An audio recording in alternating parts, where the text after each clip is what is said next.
bohong. Few moments later.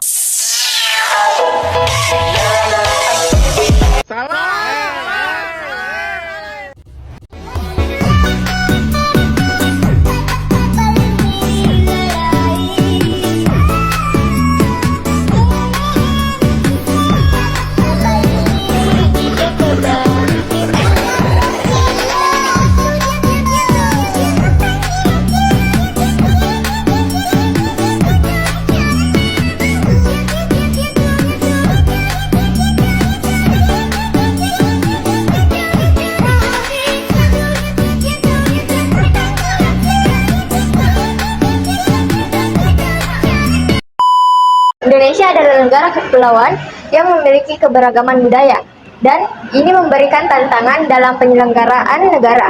Kemajuan ilmu pengetahuan dan teknologi juga telah mempengaruhi peradaban global. Setiap perkembangan ini membawa dampak positif dan negatif. Nah, salah satu pengaruh negatif yang sangat mencolok adalah penyebaran berita palsu atau biasa disebut dengan hoaks. Hoaks atau berita palsu dan polarisasi yang biasa juga disebut sebagai perencanaan pendapatan yang tajam, bisa mempengaruhi stabilitas negara karena dapat memicu konflik sosial. Salah satunya adalah upaya dari Kementerian Komunikasi dan Informatika. Kemajuan teknologi informasi, terutama pada media sosial, menghadirkan tantangan baru bagi persatuan bangsa Indonesia.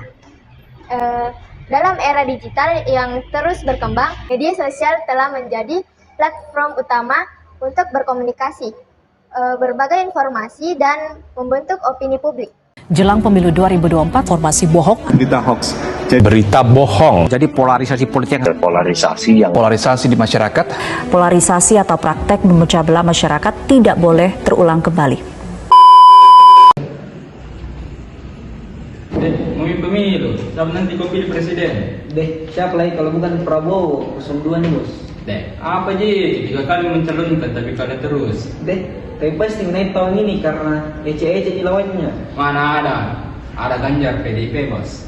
Apa itu Ganjar? Komunis. Semerentong, kita Prabowo bukan antantiknya Jokowi. Itu jadi curang Prabowo karena tukang suap. Masa mau jadi presiden? Apa itu?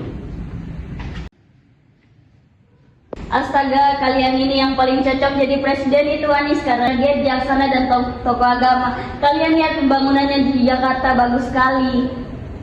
Apa itu Anies? Pemberian janji palsu. Astaga, kau dengar berita itu dari mana? Banyak ini medsos tersebar.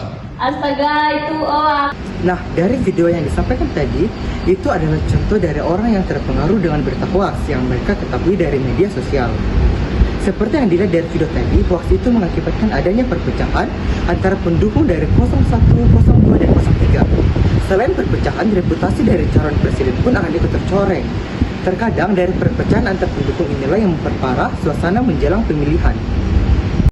Penyebaran hoax dan polarisasi politik dapat mempengaruhi opini dan sikap masyarakat karena informasi yang salah atau menyesatkan bisa membuat masyarakat salah paham atau bahkan mempercayai hal yang tidak benar. Hal ini bisa memecah belah masyarakat menjadi kubu-kubu yang saling bertentangan sehingga suasana politik menjadi panas dan penuh ketegangan. Jika seseorang melihat berita palsu yang menyudutkan calon presiden tertentu, orang tersebut bisa langsung tidak menyukai atau bahkan menolak calon tersebut tanpa benar-benar mencari fakta yang sebenarnya. Alternatif yang cukup ideal untuk mengurangi polarisasi politik adalah melalui penguatan komunikasi publik yang berlandaskan etika dan dijiwai nilai-nilai kebangsaan Indonesia. Oleh karena itu, perlu adanya upaya sistematis dari pemerintah, masyarakat, dan platform teknologi untuk menghadapi tantangan ini. Salah satu upaya yang dapat dilakukan adalah dengan meningkatkan literasi digital masyarakat agar mereka lebih kritis dalam menerima informasi yang tersebar di media sosial, serta menanamkan nilai-nilai Pancasila dalam diri masing-masing atau individual.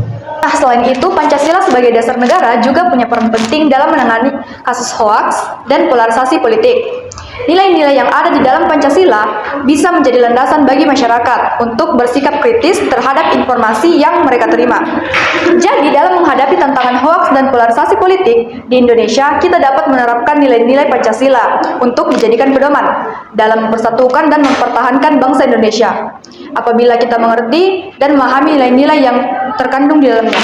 Menurut Unistos, istilah berita palsu telah menjadi label emosional yang digunakan untuk melemahkan jurnalisme, bukan sekedar informasi palsu dan menyesatkan, tetapi dikemas sebagai berita. Para ahli juga melihat hoax sebagai informasi palsu yang sengaja dibuat untuk menyesatkan publik dengan tujuan tertentu, manipulasi politik atau keuntungan finansial.